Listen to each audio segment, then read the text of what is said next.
जैसे ही movie start होती है हमें दो बाइकर स्टंट करते हुए दिखाए जाते हैं। दोनों बाप बेटा थे। बेटी का नाम जॉनी होता है और स्टंट करते करते जॉनी की बाइक का बैलेंस आउट हो जाता है और वो गिर जाता है। शो से फारिग होने के बाद जॉनी के फादर गुस्से से कहते हैं, देखो आज तो ऐसा हो गया, लेकिन आइंदा तुम अपना फोकस पूरा का पूरा अपने काम पर रखना। वो घर जाता है तो उसकी नजर नीचे गिरे हुए एक पेपर पर पड़ती है। जब वो उठाकर उसे पढ़ता है तो उस पर भी क्लियरली लिखा होता है कि उसके फादर को चेस्ट कैंसर है। काफी परेशान हो जाता है और अपना ध्यान इधर उधर लगाने के लिए वो अपनी बाइक को रिपेयर करने के लिए चला जाता है कि तभी वहाँ पर एक बूढ़ा आदमी आता है और कहता है कि जॉनी, मुझे तुम्हारी बाइकिंग स्किल्स काफी अच्छी लगती हैं और हो सकता है कि किसी दिन तुम मेरे लिए भी काम करो। जॉनी उससे पूछता है कि अच्छा, क्या आपका भी कोई शो है? तो वो कहता है कि हाँ, दुनिया का सबसे बड़ा शो। उसके बाद वो उससे कहता है कि तुम्हारे फादर को कैंसर है ना? तो जॉनी हैरान होकर पूछता है कि आपको किसने बताया? वो कहता है, इस बात को छोड़ो, मैं तुम्हारे फादर को बिल्कुल ठीक कर सकता हूँ, लेकिन इसके बदले में तुम्हें मेरी एक बात माननी पड़ेगी। जॉनी उससे पूछता है कि चलो बताओ,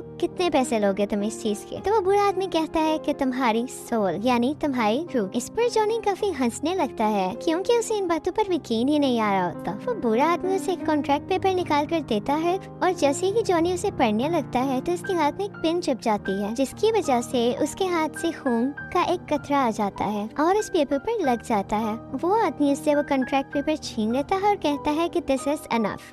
उसके बाद सीन चेंज होता है और हमें जॉनी बेड पर नजर आता है। उसे लगा था कि शायद ये उसका ख्वाब हो सकता है। जॉनी घबराया हुआ अपने फादर के पास जाता है और कहता है कि ठहर, आप ठीक हैं क्या? तो उसके फादर आगे से कहते हैं कि मैं कुछ समय से बहुत अजीब महसूस कर रहा था। अपनी बीमारी की वजह से मैं काफी वीक होता जा रहा था, लेकिन न जाने आज सुबह ही मुझे डॉक्टर ने बताया कि मैं बिल्कुल ठीक हूँ और मैं खुद को भी हेल्दी फील कर रहा हूँ। तभी वो अपने स्टंट के लिए निकलने लगते हैं तो जॉनी को भी साथ जाने का कहते हैं, लेकिन देखते हैं कि जॉनी तो कहीं और बिजी है। अपने फादर के पूछने पर वो बताता है कि मुझे एक लड़की अच्छी लगती है, उसका नाम रॉक्सी है और उसके फादर उसे दूर भेजना चाहते हैं, तो मैं उसके साथ जाना चाहता हूँ। उसे यहाँ से लेकर वो अपने फादर से कहता है कि आखिर कब तक मैं इस बाइक पर स्टंट्स करता रहूंगा, मैं कुछ नया करना चाहता हूँ। ये सुनते ही उसके फादर उसे एक चाबी देते हैं और ये चाबी उस बाइक की होती है जिसे बचपन से जॉनी चलाना चाहता था और इसके साथ ही वो उसे विश करते हैं कि तुम्हारा नया सफर अच्छा गुजरे और ये कहते ही वो चले जाते हैं। जॉनी की दोस्त का नाम रॉक्सी होता है और फिर वो हमें उसी बाइक पर दिखाया जाता है। उस जगह काफी शोर था। ये वो जगह थी जहाँ जॉनी के फादर स्टंट करने गए थे। पता करने पर जॉनी को पता चलता है कि उसके फादर की बाइक का एक्सीडेंट हो गया था, जिसकी वजह से उनकी डेथ हो गई। फिर उसके सामने वही आदमी आता है जिसने उससे कॉन्ट्रैक्ट साइन करवाया था। जॉनी अपने फादर की डेथ को लेकर काफी परेशान था और इसी परेशानी में बाइक चलाते चलाते वो स्लिप होता है और बहुत बुरी तरह गिर जाता है और यहाँ पर वो आदमी दोबारा दिखाया जाता है। उसे देखकर जॉनी गुस्से से कहता है कि तुम मेरा पीछा क्यों नहीं छोड़ रहे? तुमने ही मेरे फादर को मारा है, तुम कैसे जानते थे कि उन्हें कैंसर है? वो बूढ़ा आदमी कहता है कि मैंने तो उनका कैंसर बस ठीक किया है, लेकिन हमारे लिए में वो कैसे आ सकते थे? वो जॉनी के करीब आता है और इसकी चेस्ट यानी सीने पर हाथ रख कर कहता है कि मैं दोबारा आऊंगा। वो कहता है कि भूल जाओ अपने दोस्तों को, अपने रिश्तेदारों को और अपने प्यार को, तुम अब मेरे अंडर काम करोगे। ये सब होते ही जॉनी को झटका लगता है और वो गिर जाता है और उसकी आंखें आग की तरह लाल हो जाती हैं। उसके बाद वो रॉक्सी के पास जाता है जिस जगह से उन दोनों ने मिलकर जाना था, लेकिन वो उसके पास नहीं जाता बल्कि आगे चला जाता है। फिर हमें कुछ साल बाद का सीन दिखाया जाता है जब जॉनी बहुत बड़ा स्टंटमैन बन चुका था। यहाँ पर जॉनी ने बहुत डेंजरस स्टंट करना था जिसके नीचे काफी ज्यादा कार्स को पार करना था। ये करते करते जॉनी का एक्सीडेंट हो जाता है और उसकी बाइक और वो खुद बहुत जोर से गिरते हैं। सब लोग उसके पास आते हैं तो उसकी आंखें बंद देखकर डर जाते हैं। कुछ देर बाद उसकी आंखें खुलती हैं तो वो पूछते हैं कि क्या मेरी बाइक ठीक है? तो सब कहते हैं कि हाँ। लोग काफी हैरान हो जाते हैं कि उन्हें तो कोई चोट ही नहीं आई। साथ ही टीवी पर यह न्यूज ब्रेक हो जाती है कि जॉनी बहुत स्ट्रॉन्ग स्टंटमैन है और उसे कुछ नहीं हो सकता। जॉनी के दोस्त उससे कहते हैं कि लगता है कोई फरिश्ता तुम्हारी जान बचाता है। तो जॉनी आगे से कहता है कि फरिश्ता या शैतान।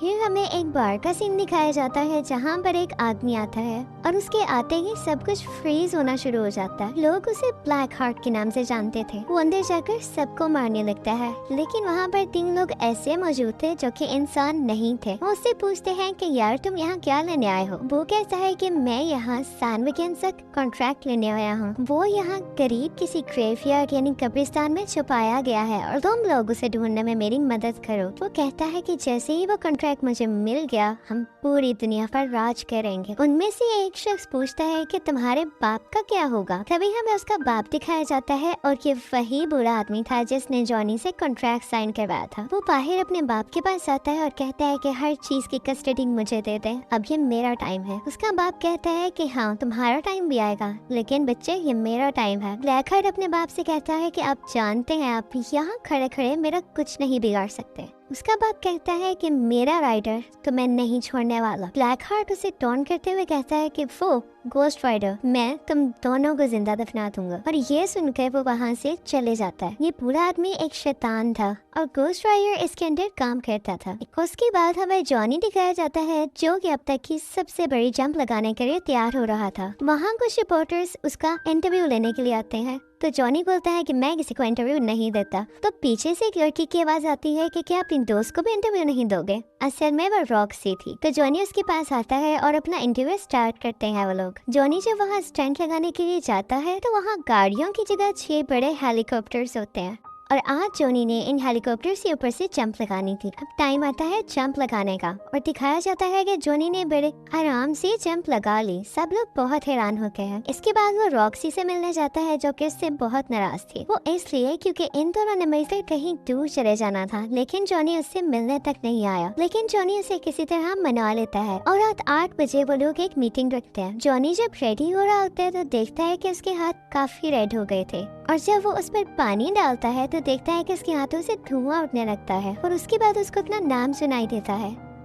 लेकिन जब वो पीछे मुड़कर देखता है तो कोई भी नहीं होता, लेकिन उसको अपनी बाइक स्टार्ट हुई दिखाई देती है। उसके बाद हमें वही बुरा शैतान दिखाया जाता है। जॉनी कहता है मुझसे दूर रहो, तुम मुझसे क्या चाहते हो। तो वो आगे से कहता है कि ऐसा तो कभी नहीं हो सकता कि मैं तुमसे दूर रहूं, मैं इतने सारे साल भी तुम्हारे साथ था, लेकिन अब वो वक्त आ चुका है जब मैं तुमसे अपना काम करवाऊं। एक ब्लैकहार्ट नामक बंदे को ढूंढो और उसे मार डालो। जॉनी उससे कहता है कि हाँ, मैं कभी नहीं करूँगा, तुम खुद क्यों नहीं कर लेते हो। बुरा शैतान से कहता है कि ऐसा तो हो ही नहीं सकता, तुम मेरा काम करोगे क्योंकि तुम कॉन्ट्रैक्ट साइन कर चुके हो और जैसे ही काम हो जाएगा मैं तुम्हें तुम्हारी सॉल वापस कर दूंगा। जॉनी अपनी बाइक स्टार्ट करने की कोशिश करता है लेकिन वो स्टार्ट नहीं होती। इसके साथ ही वो बुरा आदमी अपनी स्टिक जमीन पर मारता है तो बाइक के टायर्स रेड हो जाते हैं और काफी स्पीड में आ जाती है। इतनी स्पीड के चलते हुए आसपास की चीजें उड़ने लगती हैं और उस बाइक में आग लग जाती है। वो इतना तेज जाती है कि जॉनी को दूर जाकर फेंक देती है। इसके बाद हमें जॉनी की बॉडी दिखाई जाती है जो कि इस वक्त पूरी की पूरी आग में छुपी हुई थी।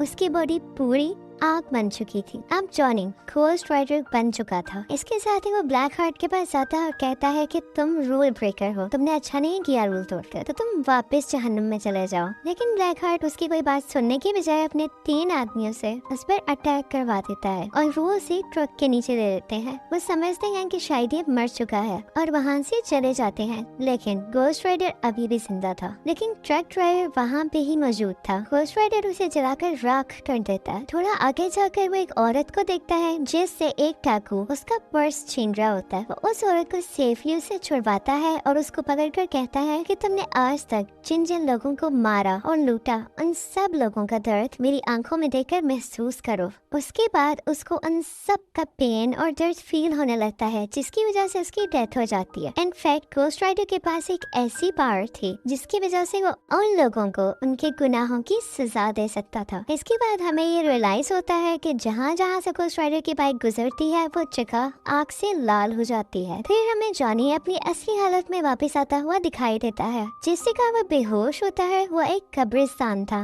लेकिन जब उसको होश आता है तो वो एक कमरे में होता है और जब वो कमरे से बाहर आता है तो उसे एक बुरा आदमी दिखाई देता है। वो कब्रिस्तान का केयर टेकर था। वो उससे कहता है कि जो कल हुआ वो आज दोबारा होगा। जॉनी उससे कहता है कि कौन हो तुम। वो उससे कहता है कि मैं जो भी हूँ, लेकिन मैं ये जानता हूँ कि तुम एक घोस्ट राइडर हो और मेरी मदद के बगैर तुम जाल करता है। वो अपने हाथ से आग बाहर निकालता है और उसके कंट्रोल में आ भी जाती है। उसके बाद रॉक्सी दोबारा आती है और उससे कहती है आई एम सॉरी, मैं इस तरह से तुमसे बात नहीं करना चाहती थी। और जॉनी के कमरे में लगी हुई उन दोनों की पिक्चर को देखती है, लेकिन जॉनी उससे कहता है कि आओ मैं तुम्हें तुम्हारी गाड़ी तक छोड़ देता हूँ। जॉनी भी ये सब नहीं करना चाहता था, लेकिन उसे करना पड़ा क्योंकि अब रात हो रही थी और उसके घोस्ट राइडर बनने का टाइम भी आ रहा था। रॉक्सी कहती है कि तुम्हारे साथ मसला क्या है, तुम चाहते क्या हो। जॉनी उसे बताता है कि अगर मैंने तुम्हें सच बता दिया तो तुम मेरे साथ रहना पसंद नहीं करोगी। रॉक्सी कहती है तुम एक बार बोल कर तो देखो। जॉनी उसको सब कुछ सच सच बता देता है, लेकिन रॉक्सी को इस बात पर बिलीव ही नहीं होता और वो वहाँ से चली जाती है। सिटी में जो इतनी ज्यादा तबाहियां हुई थी, उन सब का रिस्पॉन्सिबल पुलिस गोस्ट राइडर को ठहरा रही थी और वो उसे अरेस्ट कर जेल में बंद कर देते हैं। लेकिन जैसे ही रात होती है, वो जेल की रोड्स को मेल्ट कर बाहर आ जाता है और अब वो ब्लैक हार्ट से मिलने के लिए निकल जाता है। ब्लैक हार्ट को जब ये पता चलता है तो वो अपने आदमी से कहता है कि जाओ उसे रोको जाकर, और दूसरी तरफ से पुलिस भी उसका पीछा कर रही होती है। यहाँ पर ये सीन क्रिएट होता है कि ब्लैक हार्ट का एक आदमी गोस्ट राइडर को बुलाकर भागने लगता है। अब गोस्ट राइडर उसके पीछे भागने लगता है और गोस्ट राइडर के पीछे पुलिस। यहाँ पर एक बिल्डिंग आती है और गोस्ट राइडर सीधा अपनी बाइक उस बिल्डिंग के ऊपर चढ़ा देता है, जिसे देखकर लोग काफी डर जाते हैं और हैरान हो जाते हैं। ये सब कुछ रॉक्सी भी देख लेती है और अब उसे यकीन होने लगता है कि शायद जॉनी सच बोल रहा था। बिल्डिंग के ऊपर पहुँचते ही गोस्ट राइडर ब्लैक हार्ट के आदमी को पकड़ लेता है, लेकिन उसे कोई फर्क नहीं पड़ता क्योंकि उसके अंदर हवा की पावर थी। लेकिन साथ ही गोस्ट राइडर एक चेन निकालता है और उसमें अपनी आग भरकर उसके इर्द गिर्द लपेटना शुरू कर देता है, जिसकी वजह से वो भी जलकर मर जाता है। इसके बाद जॉनी दोबारा उसी आदमी के पास जाता है जिसने उसे गोस्ट राइडर के बारे में बताया था। जॉनी उससे पूछता है कि ये सब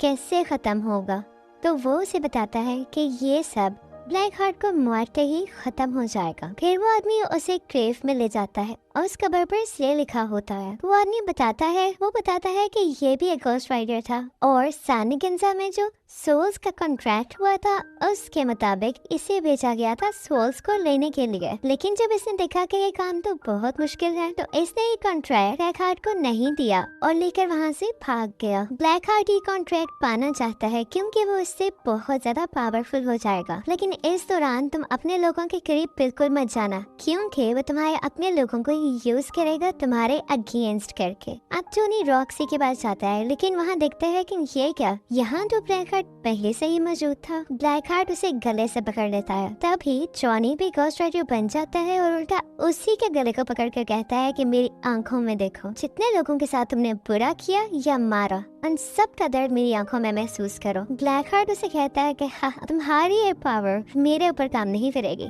क्योंकि मुझ में तो रूह ही नहीं है। और ये कहते ही उसे जोर से धक्का देता है और इसके बाद वो उससे कहता है कि आज के बाद तुम मेरे बाप के साथ नहीं बल्कि मेरे लिए काम करोगे, और अगर तुम चाहते हो कि तुम्हारी दोस्त रॉक्सी की जान बच जाए तो उसे सैनिगेंजा में उसी कॉन्ट्रैक्ट के साथ मिलना। इसके बाद ब्लैक हार्ट वहाँ से जाता है और रॉक्सी को उठा ले जाता है। दूसरी तरफ जॉनी उसी बूढ़े आदमी के पास जाता है और कहता है कि मुझे किसी भी हाल में अपनी दोस्त को बचाना है। वो कॉन्ट्रैक्ट उसी आदमी के पास था। जॉनी उससे कहता है कि काइंडली आप मुझे कॉन्ट्रैक्ट दे दीजिए। बूढ़ा आदमी उससे कहता है कि नहीं, इससे पूरी दुनिया तबाह हो जाएगी। जॉनी उससे कहता है कि प्लीज आप मुझ पर यकीन करें, उन्होंने मेरी सोल ली है लेकिन मुझे खरीदा नहीं है, मुझमें अब भी मोहब्बत का जज्बा मौजूद है। तो बूढ़ा आदमी भी उसे कहता है कि हाँ मैं जानता हूँ, तुमने ये कॉन्ट्रैक्ट लालच में नहीं बल्कि मोहब्बत में किया था और इसीलिए गॉड भी तुम्हारा साथ दे रहा है। अब मुझे लगता है कि तुम ही हो जो ब्लैक हार्ट को मार सकते हो। उसके बाद वो बूढ़ा आदमी कहता है कि चलो ठीक है, लेकिन सैनिगेंजा गांव यहाँ से 500 मील दूर है तो हमें अभी निकलना चाहिए। जॉनी हैरान होकर पूछता है हमें, मतलब? इसके साथ ही वो बूढ़ा आदमी सीटी मारता है और वहाँ से घोड़ा निकल आता है। तो वो उस घोड़े पर बैठ जाता है और जॉनी से कहता है कि मेरा आखिरी सफर अभी बाकी है। ये कहते ही वो अपनी हैट पहनता है तो हम क्या देखते हैं कि वो भी एक गोस्ट राइडर में बदल जाता है। इनफैक्ट वो भी एक गोस्ट राइडर था और ये वही आदमी था जिसे सैनिगेंजा का कॉन्ट्रैक्ट ब्लैक हार्ट को नहीं दिया था।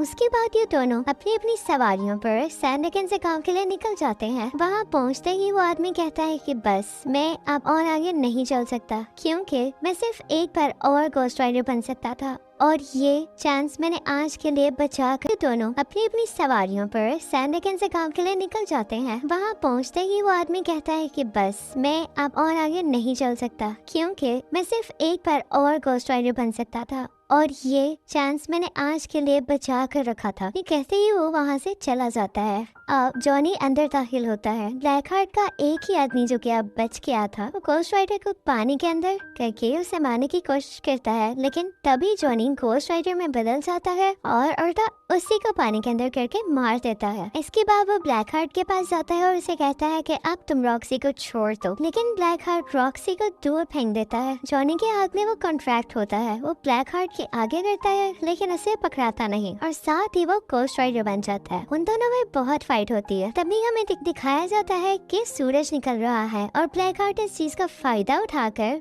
घोस्ट राइडर को उठाकर रोशनी वाली जगह पर फेंक देता है और तभी वो जॉनी बन जाता है। वो विलेज देखने में बहुत खौफनाक था क्योंकि वहाँ पर बहुत सारी सोल्स थी। इसके साथ ही ब्लैक हार्ट वो कॉन्ट्रैक्ट उठाता है और उसे ऊंची ऊंची पड़ने लगता है कि यहाँ जितनी भी सोल्स मौजूद हैं आओ और मेरे अंदर समा जाओ। ये सुनते ही तमाम सोल्स उसके अंदर आने लगती हैं और ब्लैक हार्ट की आंखें बहुत ज्यादा रेड हो जाती हैं क्योंकि अब उसके पास बहुत सारी पावर्स आ गई थी। रॉक्सी जल्दी से घोस्ट राइडर के पास जाती है और उसे कहती है कि चलो अब हमारा जाने का वक्त हो चुका है, जो इसे चाहिए था वो हमने दे दिया। तो जॉनी उससे कहता है कि नहीं, इस कॉन्ट्रैक्ट को मैंने ही शुरू किया और अब मैं ही इसे खत्म करूंगा। रॉक्सी उससे पूछती है कि आखिर तुम ही क्यों? तो जॉनी उससे कहता है क्योंकि मैं घोस्ट राइडर हूँ। इसके बाद ब्लैक हार्ट जॉनी की तरफ बढ़ता है। जॉनी उसे बहुत ज्यादा फायर्स मारता है लेकिन उसे कोई फर्क नहीं पड़ता। वो उसे धक्का देता है तो उसके हाथ से गन भी गिर जाती है। फिर वो अंधेरे में जाने की कोशिश करता है लेकिन ब्लैक हार्ट उसे गले से पकड़ लेता है और कहता है कि अब नहीं, अब तुम्हारी दुनिया की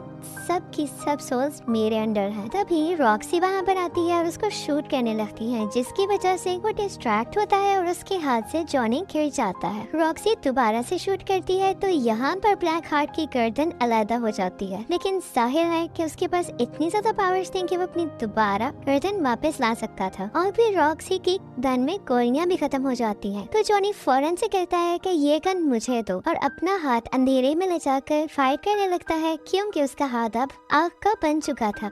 और इसके साथ ही ब्लैक हार्ट के टुकड़े टुकड़े हो जाते हैं और वो सब के सब सोल्स उसमें से निकलने लगती है। लेकिन एज आई हैव टोल्ड उसके पास बहुत सारी पावर्स थी तो वो दोबारा से सब सोल्स को इकट्ठा करता है और अपनी असली शक्ल में वापस आ जाता है। लेकिन अब घोस्ट राइडर जानता था कि ब्लैक हार्ट को कैसे मारना है। वो उसके पास जाता है और कहता है कि तुम्हारे अंदर जितनी भी सोल्स हैं उन्होंने जिस को मारा है उन लोगों के दर्द को तुम महसूस करो। इसी के साथ उसको वो दर्द महसूस होने लगता है और इतनी सारी सोल्स होने की वजह से वो इतना सारा दर्द बर्दाश्त ही नहीं कर पाता और यहाँ पर फाइनली उसकी डेथ हो जाती है। इसके बाद हमें ब्लैक हार्ट का फादर यानी वो पूरा शैतान दिखाया जाता है। वो जॉनी के पास आता है और कहता है कि शाबाश, तुमने मेरा काम कर दिया, अब मैं तुम्हें आजाद करता हूँ। तुम चाहो तो अपनी एक नई जिंदगी शुरू कर सकते हो, एक नॉर्मल लाइफ। जॉनी कहता है कि नहीं, अब मैं ऐसे ही जीऊंगा और इन पावर्स को, इन एबिलिटीज को मैं तुम्हारे अगेंस्ट ही यूज करूंगा और जहाँ कहीं भी किसी का कत्ल होगा तो देखना मैं वहाँ